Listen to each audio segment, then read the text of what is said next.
রাজশাহী নগরের সড়ক বাতির আলোর ঝলকানি নজর কাড়ে সবার, কিন্তু আলোই যেন গলার কাটা হয়ে দাঁড়িয়েছে রাজশাহী সিটি কর্পোরেশনের। সড়ক বাতির বিদ্যুৎ বিল বকেয়া ৪৩ কোটি টাকা, দেনা মেটাতে ৫০% আলো কমিয়েছে নগর কর্তৃপক্ষ।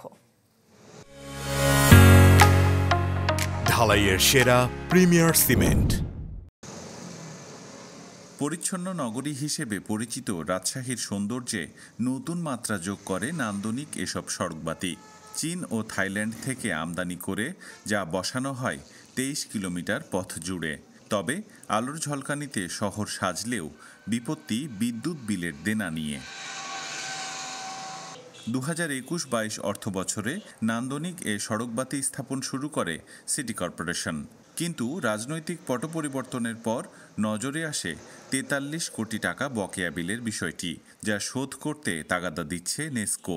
চাপ সামলাতে সড়কবাতির বিদ্যুৎ ব্যবহার ৫০% নামিয়ে এনেছে সিটি কর্পোরেশন। তাই নাগরিকদের প্রশ্ন, অর্ধেক বাতিতে কাজ হলে কেন এতদিন হয়েছে বাড়তি ব্যবহার?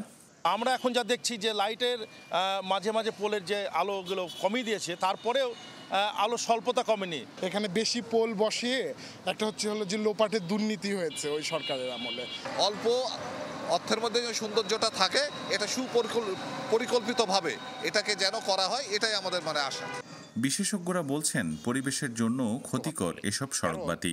রাত্রি হচ্ছে অন্ধকার, কিছু কিছু পোকামাকড় অন্ধকারে কিন্তু তারা তাদের যেটা বলে যে বংশ বিস্তার করে থাকে। এই ধরনের পোকামাকড় কিন্তু এখন আমাদের দেখেন রাতের এই পরিবেশ থেকে আমরা হারিয়ে ফেলছি।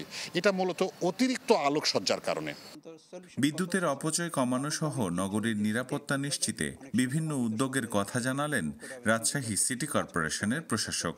যে শুধুমাত্র বিদ্যুৎ কমলেই হবে না, আমার দুটো এটা নিশ্চিত করতে। একটা হলো শহর যে পর্যাপ্ত পরিমাণে আলোকিত, অল্টারনেটিভ করলে কিন্তু আলোকিত রেখে দেওয়া হয়েছে, অপ্রয়োজনীয়গুলো বন্ধ করে দিয়েছি। দ্বিতীয় কথা, আমার নিরাপত্তা ঝুঁকি যাতে তৈরি না হয় সেটা আমরা করেছি, এবং এইটার ম্যানেজমেন্টটা আমরা স্মার্ট করেছি এবং আরও বেশি স্মার্ট করব, যাতে হলো আমার অপচয়টা না থাকে। ৩ বছর আগে সড়কে বাতি বসানোর এই প্রকল্পে খরচ হয় ১০৩ কোটি টাকা। আবরার শাইর, চ্যানেল 24, রাজশাহী।